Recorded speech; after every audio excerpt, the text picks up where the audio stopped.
Frequently మనం మ్యారేజెస్లో రెస్టారెంట్స్లో తినే పనసకాయ పకోడీని హోమ్ మేడ్ విధానంలో ఎలా తయారు చేసుకోవాలో ఈరోజు డిస్కస్ చేసుకుందాం. మెయిన్గా పనసకాయ పకోడీ క్రంచీ అండ్ క్రిస్పీగా రావాలంటే నేను చూపించేటట్టు చిన్న లేత పనసకాయని తీసుకోవాలి. మనం చూస్ చేసుకున్న పనసకాయ ఎలా ఉండాలంటే చూడడానికి మరీ పెద్దగా కాకుండా చిన్నగా కాకుండా పూతకొచ్చేటప్పుడు వాటి ముళ్ళు దగ్గరగా ఉండేటట్టు చిన్న పనసకాయని చూస్ చేసి తీసుకోవాలి. దీని ప్రాసెస్ చెప్పాలంటే కాస్త విసుగ్గా ఉంటుంది, బట్ ఓపిక మీద చేస్తే తినడానికి మాత్రం చాలా టేస్టీగా అండ్ చాలా హెల్త్ బెనిఫిట్స్ కూడా ఉన్నాయి.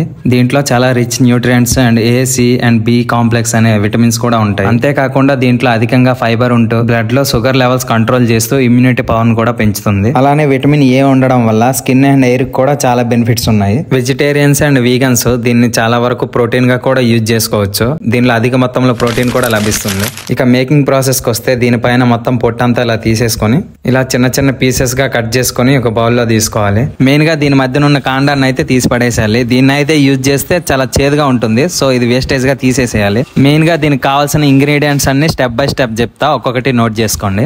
తగినంత జొన్న పిండి, శనగపిండి, నువ్వులు, బియ్యం పిండిని తీసుకోవాలి. బియ్యం పిండి విషయానికి వస్తే మనం ఇంట్లో తయారు చేసుకున్న బియ్యం పిండిని యూజ్ చేస్తేనే మంచిగా క్రంచీగా క్రిస్పీగా వస్తుంది. వీటన్నిటిని మనం ముందుగా కట్ చేసి పక్కన పెట్టుకున్న పనసకాయ పొట్టులో వీటన్నిటిని కలిపేసుకోవాలి.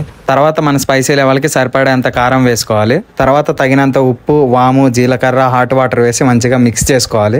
గ్రైండ్ చేసి పెట్టుకున్న అల్లం వెల్లుల్లి పేస్ట్ను కూడా మొత్తంగా వేసి మసాలాస్, స్పైసెస్, అల్లం వెల్లుల్లి పేస్ట్ మొత్తం ముక్కకు పట్టేటట్టు మొత్తంగా కలిపి కాసేపు అలా పక్కన పెట్టుకోవాలి. తర్వాత ఒక కడాయి తీసి దాంట్లో ఆయిల్ వేసి బాగా మరిగిన తర్వాత పక్కన పెట్టుకున్న మిశ్రమాన్ని ఆయిల్లో కొద్ది కొద్దిగా వీడియోలో చూపిస్తున్న విధంగా వేసి హై అండ్ లో ఫ్లేమ్ లో అడ్జస్ట్ చేస్తూ డీప్ ఫ్రై చేసుకోవాలి.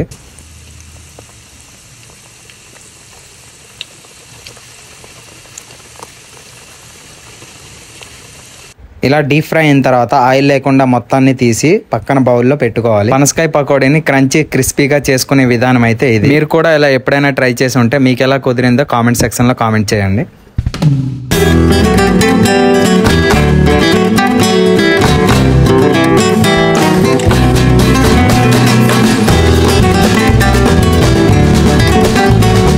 కంటెంట్ నచ్చితే వీడియోని లైక్ చేసి ఛానల్ని సబ్స్క్రైబ్ చేసుకోండి.